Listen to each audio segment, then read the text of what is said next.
주님께서 여러분과 함께 루카가 전한 거룩한 복음입니다. 주님 영광 받으소서. 주간 첫날 바로 그날 예수님의 제자들 가운데 두 사람이 예루살렘에서 예순 스타디온 떨어진 엠마오라는 마을로 가고 있었다. 그들은 그동안 일어난 모든 일에 관하여 서로 이야기하였다. 그렇게 이야기하고 토론하는데 바로 예수님께서 가까이 가시어 그들과 함께 걸으셨다. 그들은 눈이 가리어 그분을 알아보지 못하였다. 예수님께서 그들에게 걸어가면서 무슨 말을 서로 주고받느냐 하고 물으시자 그들은 침통한 표정을 한 채 멈추어 섰다.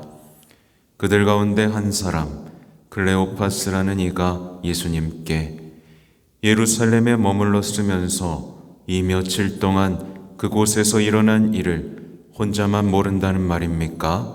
하고 말하였다. 예수님께서 무슨 일이냐 하시자 그들이 그분께 말하였다. 나자렛 사람 예수님에 관한 일입니다. 그분은 하느님과 온 백성 앞에서 행동과 말씀에 힘이 있는 예언자셨습니다. 그런데 우리의 수석사제들과 지도자들이 그분을 넘겨 사형 선고를 받아 십자가에 못 박히시게 하였습니다. 우리는 그분이야말로 이스라엘을 해방하실 분이라고 기대하였습니다.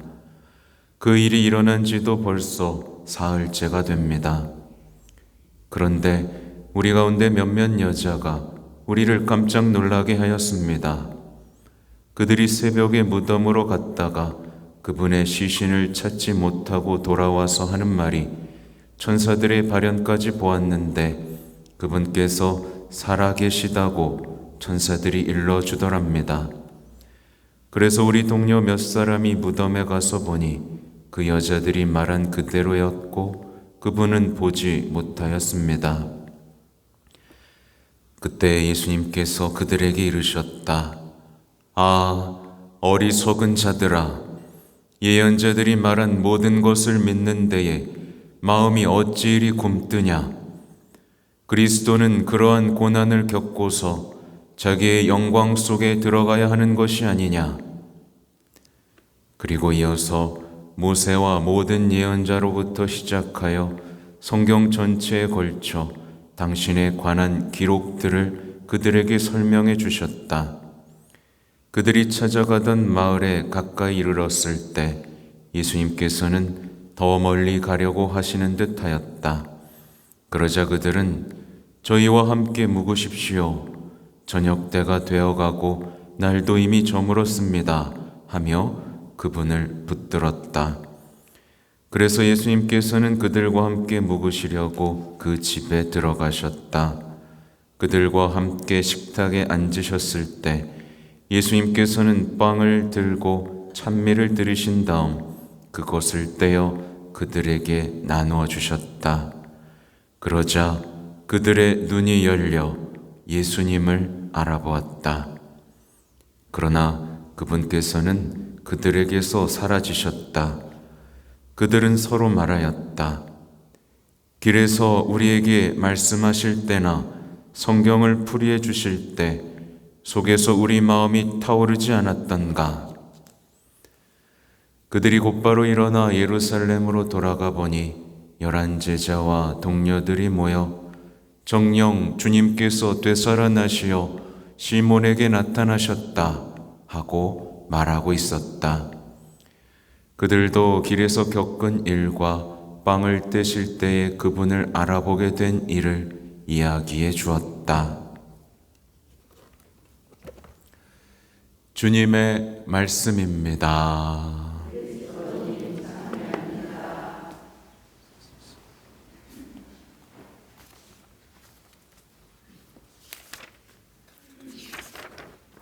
찬미 예수님, 이 엠마오로 가는 제자들 이야기는 언제나 감동이 있습니다. 그리고 우리의 눈먼 신앙을 돌아보게 만들죠. 우리는 항상 뭐랄까요? 겪었던 일에 대해서 이야기를 나누곤 합니다. 그 가운데 예수님이 계셨지만 하나도 발견하지 못한 채 자신의 감정만을 붙들고 이야기하죠. 그래서 예수님이 곁에 계셔도 알아보지 못합니다. 네. 심지어 예수님을 쫓아내고 악마의 대화를 시작하는 사람들도 있죠. 험담과 불평과 투덜거림 속에서 예수님을 멀리 내쫓고 하나님의 말씀이 머물 수 있는 자리를 없애버리는 사람들도 있습니다. 오늘의 얘기는 미사 얘기예요. 아시죠? 다 들으셨을 겁니다. 말씀이 선포되고 말씀이 해설되죠. 성경 전체에 관해서 예수님에 관한 이야기가 해설됩니다. 돌아보니 그들은 마음이 뜨거워졌고 빵을 떼어 나눌 때, 곧 성찬의 전례 때 예수님을 알아보게 됩니다. 눈이 열리죠. 인생이 다시 바뀝니다. 삶의 방향이 바뀌죠. 삶이 바뀝니다. 주저앉아 있던 이들은 일어나죠. 아무튼 요즘 계속해서 제가 아까 미사 시작할 때 말씀이 이루어지고 있습니까? 라고 물었죠. 오늘 여러분은 일어나야 됩니다. 그래서 눈먼 신앙에서 멀어져야 되고 모태부터 불구였던, 세례 때부터 불구였던 여러분은 이제 일어나야 됩니다. 어제 개종자 얘기도 나오고요. 마음이 꿰찔리듯 아파한 사람들 얘기가 나옵니다. 실제로 어제 개종자 한 명이 나타났습니다. 개신교 신자였는데 교리교육을 받고 싶다고, 성모님을 알고 싶다고. 놀라운 일이죠. 주님께서 하신 일입니다. 또 어제 유가족들도 오셨지만 장례 미사가 있었습니다. 마음이 꿰찔리듯 아파하며 자신이 받은 세례를 돌아볼 수 있는 기회도 있었죠. 주님의 말씀이 이렇게 위력적입니다. 내일은 무슨 일이 벌어질까요? 아무튼 사도들은 예수님께서 하셨던 것처럼 복음을 선포하고 있습니다. 그러니까 이른 아침부터 12시, 3시쯤까지 온종일, 오늘 사도행전에는 3시쯤이라는 말씀이 있죠. 마치 이건 포도밭 주인이 그랬던 것처럼 이른 아침 나가고 12시에 나가고 3시에 나가고 5시에 나갔던 것처럼 쉬지 않고 포도밭 일꾼들을 포도밭으로 부르는 그 복음 선포의 열정을 이야기하고 있죠. 여기서 나오는 모태에서부터 불구자였던 사람 하나, 이미 제가 말씀드린 대로 세례 받을 때부터 완고했던 사람들을 말합니다. 새로 태어났잖아요. 새로 태어났는데도 불구자로 살았던 사람들입니다. 세례 때부터 몇 번의 부활 대축제가 벌어졌음에도 불구하고 완고하게 불신과 의심을 매번 하면서 영적인 불구자, 심적인 불구자로 주저앉은 채 믿음의 문을 들어가지 못했던 사람들을 의미합니다. 그래서 이 모태부터 불구자였던 사람은 아름다운 문 앞에 주저앉아 있습니다. 누가 들어줘야만 그 앞에 겨우 갑니다. 이건 믿음의 문이에요. 누가 들어서 성당에 갖다 놓을 수는 있지만 믿음의 문은 넘지 못합니다. 말하자면 믿음의 문을 들어서기에 겁먹은 쇠약한 믿음의 소유자, 믿음의 불구자를 의미합니다. 고해소의 문을 통과하지 못한 사람들, 그래서 죄 속에서 마음이 불구가 된 사람들, 영적 상담의 목을 매지만 마음을 고치지 못하는 불구자들을 의미합니다. 예수님 말고 다른 분이 있어요, 없어요? 예수님 말고 다른 분이 있다고 믿으며 성당을 다니기는 하지만 예수님이 문이 아닌 다른 문으로 다닌 사람은 다 누구죠? 강도이며 도둑입니다. 요한복음 10장 1절의 말씀이죠. 성당에 다니긴 하지만 예수님을 통해 드나드는 게 아니에요. 자기 멋대로 강도이며 도둑으로 다니는 사람들. 베드로와 요한은 그에게 다가갑니다. 우리를 보시오. 우리를 보시오. 믿음으로 빛나는 사도들을 봤어야 하는데 그가 본 건 뭐죠? 은과 금, 뭔가 얻을 수 있을까? 예. 성당에 와서 여러분 뭘 기대하죠? 뭔가 얻을 수 있을까? 아니요. 그 이상의 것을 봐야 됩니다. 나도 믿음으로 일어설 수 있을까? 나도 복음 선포자가 될 수 있을까? 이걸 봐야 되는데 성당에 와서 뭐 좀 얻어갈 수 있을까? 뭐 좀 챙겨갈 수 있을까? 엉뚱한 마음으로 사도들을 봤던 그들의 모습이 우리 안에 있지 않은가 봐야 됩니다. 이 베드로와 요한은 은도 금도 없는 빈손이었습니다. 여기서 가난이 주는 이 위력 그리고 자유를 봅니다. 왜 그토록 예수님께서는 가난을 말씀하셨는지, 왜 그토록 우리 프란치스코 성인은 가난 속에서 풍요로움을 느꼈는지를 돌아볼 수 있죠. 가난한 사람은 타인에게 실망하지 않습니다.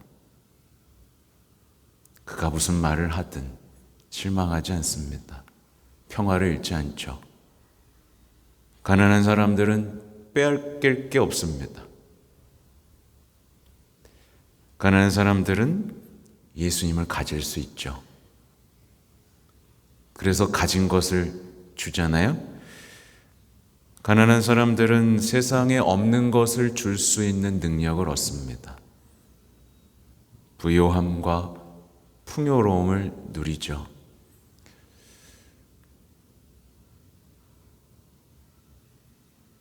이게 오늘 가슴을 콩 치더라고요. 나는 가난한가? 그런데 부자는 어떻습니까? 여러분 부자예요, 가난해요? 가난해요? 부자예요? 우리나라 사람들은 이제 가난한 사람 없습니다. 네, 남들과 비교했을 때 덜 가졌을 뿐이겠죠. 그렇죠? 근데 다른 나라에 비교하면 여러분은 지금 조선시대 왕보다 잘 먹고 잘 삽니다. 그렇죠? 부자는요, 온갖 문제 속에 살게 됩니다. 어쩔 수 없어요. 부끄럽죠. 왜냐하면 함께 써야 될 걸 내가 갖고 있으니까 부끄럽습니다. 매일 후회하게 됩니다. 두렵습니다. 빼앗길까 봐. 온갖 걱정거리, 집안에 온갖 문제들이 가득하게 됩니다. 가지면 문제가 해결될 줄 알았는데 그렇지 않습니다. 부자는 정신적으로 약합니다. 예수님을 가질 수 없기 때문이죠. 부자는 악마의 손쉬운 먹잇감이 되고 맙니다. 그렇다고 부자가 다 구원받지 못하는 건 아닙니다. 근데 분명한 건 부자는 구원받기 어렵다. 이게 복음에 쓰여 있죠. 근데 구원받은 부자 얘기가 나오죠. 아리마테아 출신 요셉, 예수님께 무덤을 내어드린 부자 이야기도 있습니다. 베드로와 요한이 이렇게 말합니다. 나는 은도 금도 없습니다. 그러나 내가 가진 것을 당신에게 주겠습니다. 나자렛 사람 예수 그리스도의 이름으로 말합니다. 일어나 걸으십시오. 여러분도 일어나야죠. 걸어가야죠. 그죠? 사도들은 자신의 이름으로 말하지 않습니다. 이제 예수 그리스도의 이름으로 말합니다. 그래서 이제 개신교의 어떤 CCM들을 들으면 예수님의 이름에 대한 노래들이 굉장히 많습니다. 듣고 있으면 참 좋아요. 저도 즐겨 듣습니다. 복음에 따르면 이들은 이제 예수 그리스도의 이름에 희망을 걸고 예수 그리스도의 이름으로 세례를 줍니다. 예수 그리스도의 이름으로 모이고 예수 그리스도의 이름으로 받아들이고 예수 그리스도의 이름 때문에 버리고 예수 그리스도의 이름으로 미움을 받고 예수 그리스도의 이름으로 청하고 예수 그리스도의 이름으로 설교하고 예수 그리스도의 이름으로 죄를 용서받고 예수 그리스도를 위하여 고난을 받고 예수 그리스도의 이름으로 원수를 이기고 예수 그리스도의 이름으로 병자들을 일으킵니다. 우리에게 필요한 이름은 예수 그리스도 밖에 없다는 고백을 우리는 기억하고 있죠.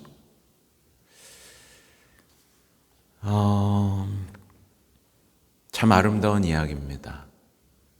그리고 우리의 이야기가 되어야 되죠. 다시 복음으로 돌아가면 예수님께서는 사도들과 함께 걸으십니다. 그들이 믿음을 상실했어도 함께 걷습니다. 그들의 이야기를 모두 듣습니다. 적어도 이들은 예수님에 대한 이야기를 나눴습니다. 여러분은 이제 성당을 나가면 뭐에 대해 이야기하실 건가요? 예수님께서는 그들의 믿지 못하는 마음을 일깨워 주십니다. 그리고 마음이 타오르게 하시죠. 성경 전체에 걸쳐 기록된 당신의 기록들을 설명해 주십니다. 그래서 제가 말씀드렸죠. 성경 아무리 공부해도 아무리 필사해도 안 될 거라고. 바스카에 대한 믿음이 없으면 바스카라는 렌즈를 가지고 성경을 봐야만 성경이 읽힙니다. 네. 그래서 그런 거예요. 그래서 필사하면 내가 나지겠지. 아니요. 회개한 적이 없거든요. 열심히만 했지. 제대로 해본 적은 없거든요. 아무튼 예수님께서는 제자들이 이 성찬의 전례, 오늘 이제 이어질 여기서 눈이 열려 예수님을 알아보게 하고 일어서게 해주십니다. 그들은 곧바로 일어나 이제 다시 돌아갑니다. 우리가 기억해야 된 거는 뭐냐면 그들이 타오르는 마음으로 곧바로 일어났다는 걸 기억해야 됩니다. 타오르는 마음. 네. 저는 지금 여러분의 마음에 불을 지피려고 노력하고 있습니다. 타오르고 있나요? 네. 그리고 똑같이 오늘 사도들은 차갑게 식어버린 마음으로 자선이나 청하던 불구자를 일으켰습니다. 말씀드렸죠? 우리일 수 있다고. 차갑게 식어버린 믿음으로 살림의 보탬만 되도록 이 자리에 앉은 이들을 일으키시는 겁니다.